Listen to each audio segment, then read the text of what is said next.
When you take money out of a retirement plan, you're going to get a 1099-R, where the R stands for retirement. Now, this is for any type of retirement plan other than Social Security. So this could be a pension from your employer, this could be a 401k, this could be an IRA, it could be a Roth IRA. And on the left side, we're going to have the payer's information and the recipient's information, including employer identification number and Social Security number. And on the right-hand side, we're going to have all the dollar values. The two main ones are box 1, which is the total amount you took out of your retirement plan, and box 2A, which is the taxable portion. Now, is this before it matures, or is this? Anytime. So whether it's, anytime you take money out of any retirement plan, whether it's early or not. Sometimes we'll see taxable amount being blank, or it'll say unknown, or it might even say 0. But if this box here in line 2B is checked, if this box is checked, line 2B, that says taxable amount not determined, that means that the payer, whether it's a brokerage or a plan sponsor or whoever, does not have enough information to determine how much of that payment is taxable, which means it may be up to the taxpayer, or more likely us as the tax preparer, to help figure that out. And then we have a box for total distribution, and of course we have a box for income tax withheld.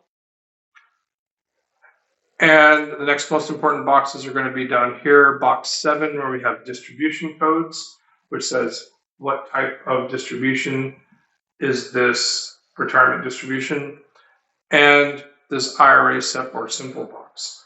And if the IRA SEP or simple box is checked, that simply means that it belongs on 4A or B instead of 5A or B.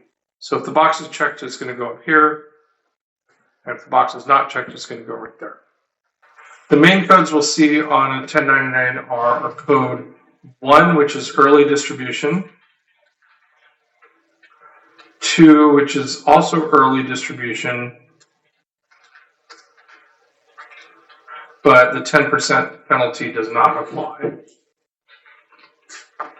3 is going to be disability. 4 is for death of the plan owner.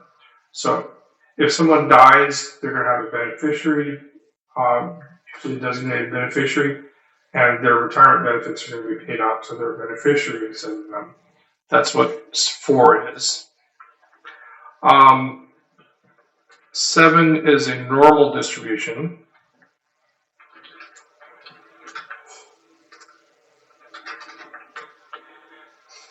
And then, I don't remember all of the... This is the list of codes that might be in box 7 of the 1099 mark. There's, it goes all the way from 1 through 9, and it starts over at A, and goes A all the way up through X. So there's like over 30 different possible codes. These are the ones that we're going to see most commonly. I think we also have Q is for a qualified Roth distribution. And that's the only ones that I remember off the top of my head. The reason you're going to have a taxable amount that might be the same or different than your gross distribution is you're not supposed to be taxed on the same money twice. So you might have put some after-tax money into your pension, and you're supposed to be able to get that after-tax money back without paying tax again. Normally, in most cases, except for like civil service retirement, in most cases, it's going to be an all or nothing kind of situation. If we have a code 3 for disability, there's some special rules for that. And that is disability retirement pay is considered earned income if you're under this normal retirement age. Normal retirement age is determined by your employer. So it could be different depending on what industry you're in. It's not determined by the IRS, it's determined by your employer or by your retirement plan sponsor. Which means, let's say you are a police officer and you're injured in the line of duty, or even outside the line of duty. It doesn't matter how you became disabled, but you retire on disability from the police union. That is considered earned income until you reach age 55, which is standard retirement age for most public safety officers.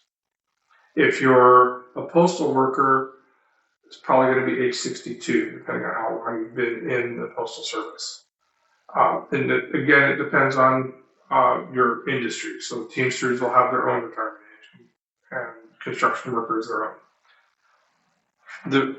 But because it's considered earned income, if you have a 1099-R with a code 3 and you're under the standard retirement age, then instead of reporting it in the normal place where you would expect to on line 5A for pensions, you report it way up here on line 1A of your tax return with the notation 1099-R next to it. That's important. It's considered earned income, which means it's going to qualify you for things like earned income credit if you meet the other requirements. Traditional IRA distributions are going to normally be completely taxable, but if you have this 8606 from antiquity, then you can calculate how much is not taxable, so you don't pay tax on it again.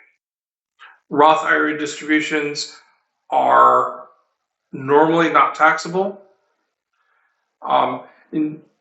When you take money out of a Roth IRA, it's considered to be taken from your original contributions first. So if I put $3,000 into a Roth IRA for the last 10 years, it's been growing, so I put in a total of $30,000, but it might be worth $40,000 or $50,000 right now. I can always take that original $30,000 out without paying tax on it again. If I go past that $30,000 and I'm not of retirement age yet, I'm going to pay tax on that as an early distribution. But if you meet all the rules, a qualified distribution is you are at least age 59 and a half, and it's been at least 5 years since the first time you ever set up a Roth IRA. Then it's a qualified distribution. It's also a qualified distribution if you're disabled or you died or you're using it for a down payment on your first home. Qualified distributions are going to be no tax at all. So once I've turned 59 and a half, I can throw away all the documents that kept track of how much I put into my Roth IRA. And I don't have to keep track of it anymore because it's all going to be qualified distributions. If it's a non-qualified distribution because I'm under 59 and a half, again, Form 8606 is going to help me calculate how much is taxable and how much is not. But the ordering rules are going to say I'm going to take the money out of my original contributions first. Required minimum distributions. And that is if you are 72 or older and you have money in a traditional IRA or any other pre-tax type of account, so that could be your 401k, then Congress has decided you put off paying your taxes long enough. It's time for you to start taking your money out of your IRA and paying taxes on it. And you have a required minimum distribution, which means you can take more, but you have to take at least that much out. And the amount you have to take out depends on your life expectancy, which you can look up in a table that's published by the IRS. So I think at age 72, the life expectancy is still something like 25 years. So take the total balance of your IRA, divide that by your remaining life expectancy, 25, and that's how much you have to take out the following year. Now, your first required minimum distribution you don't have to take out until April 1st of the year after you turn 72. But every future one you have to take by December 31st each year.